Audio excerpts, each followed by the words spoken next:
We do not have State Department, Defense Department witnesses as we requested, but we do have their report from December of last year, a month ago.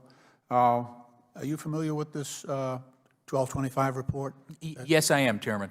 So this is required, this is a report to Congress required by the Levin and McKeon National Defense Authorization Act back in 2015. We get this report every year. And so one of the important parts of this is it discusses the role of the Special Representative for Afghan Reconciliation, Zalmay Khalilzad. So he's the one that's doing negotiations with the Taliban. And during June, July, and August of last year, the Taliban and our special representative engaged in negotiations, in 9 separate rounds of negotiations. And they came up with 4 elements of an agreement. And I want to just recount those.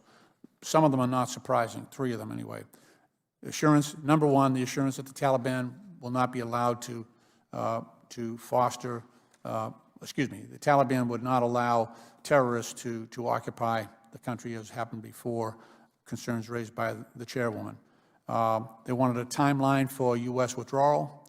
They wanted a commitment by the Taliban to meet with the government of Afghanistan because they're not on negotiations right now. Number 4 surprised me, and one other section I think should be number 5. Number 1, they didn't talk about the status of women. That's not a major component of their agreement, and that's a huge problem for the reasons that have all been stated here earlier, especially by Ms. Lawrence and the chair, and also by Ms. Plaskett. The other is, instead of having a ceasefire, which was our original request, they're now saying they want, and I'm quoting, a reduction in violence around the areas from which the United States is withdrawing. So, I mean, as I read that, we were asking for a ceasefire, a cessation of violence in the country, a peace agreement. Now we're saying, just don't shoot at us while we're leaving. That's the way I read this. And I'm just curious.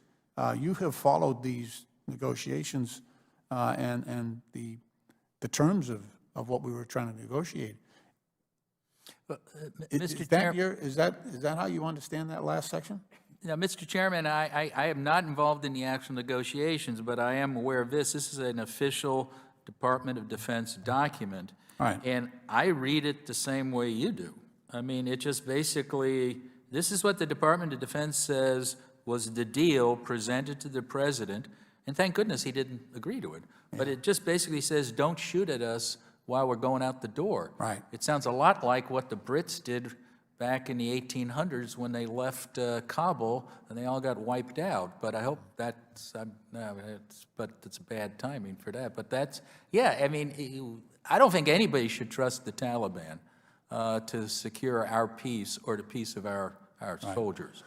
The other thing that is deeply concerning, we went to Saudi Arabia a couple of months ago, and there's been this flow of funding from the Gulf, funding really what are Wahhabi, very extreme madrasas in northwest Pakistan and also southern Afghanistan. And they're pumping out, this is the farm team for the Taliban, these Wahhabi and Deobandi madrasas, very, very extreme. That's the farm team. So these young men come up and they become part of the Taliban. They are they view women as personal property. I can just say that.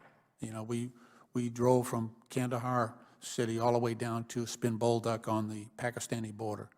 And women are, unless they're not allowed out of the house unless they're in the presence of a male in their family. They have no range of movement, no freedom of movement. And I have great misgivings about delivering the women of Afghanistan into the hands of the Taliban. That will reverse, that would be a disgrace. That would be a black mark on the United States of America and of all freedom-loving nations if we would allow that to happen.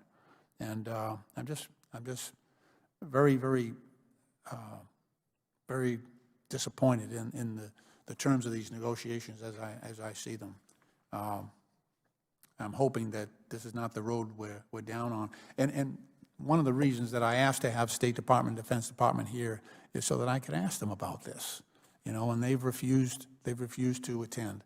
We're going to have a vote later on this week on repealing the AUMF, the authorization for the use of military force that was agreed to back in 2003. And I'll tell you what, the fact that the State Department and Defense Department have refused to come before this committee and work with Congress, I'm going to vote for that, for repealing the AUMF. That's the only power I have left. If they're not going to come in and talk to us, if they're not going to give us evidence, then I have to take that power away to the degree that I possibly can. It's not the way this country was meant to operate.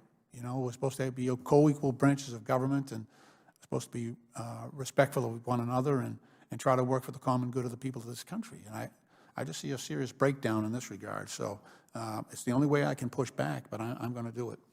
So I don't know, Mr. Chairman, Mr. Vice Chairman, Ranking Member, you keep going down in elevation. I don't know if you have anything further to add? Okay. With that, let me just conclude. First of all, thank you, our witness, for your willingness to come before the committee and help us with our work.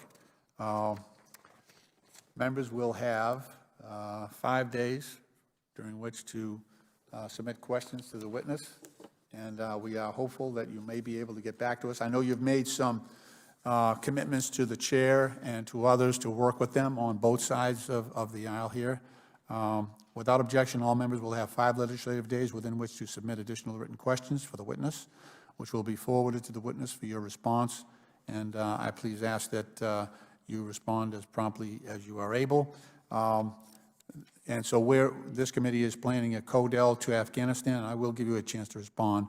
And we are extremely desirous of getting you out to some areas, maybe to the training to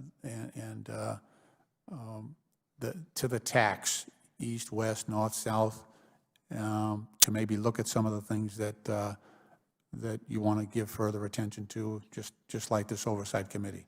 I'm sorry, do you have any last remarks? Mr. Chairman, I'm happy to help you and any other member of the committee in preparing for that trip, and I also identifying places to see. Could I ask just one thing to be introduced in the record? Of course. I know there were some questions by the ranking member about the Afghanistan papers in the Washington Post. I did a letter to the editor trying to correct the record on that report. Could I ask that that be submitted as part of the record? Because Without objection, so ordered. yeah, I think that clarifies our role. I think a lot of people confused and thought we issued a report.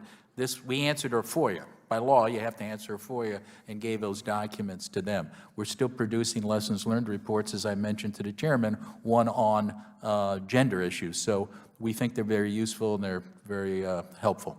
Again, we thank you very, very much for your great work. You've been doing it for a while, and we're extremely grateful for all that you do, and your staff as well, both here and in Afghanistan. Thank you, sir. Thank you.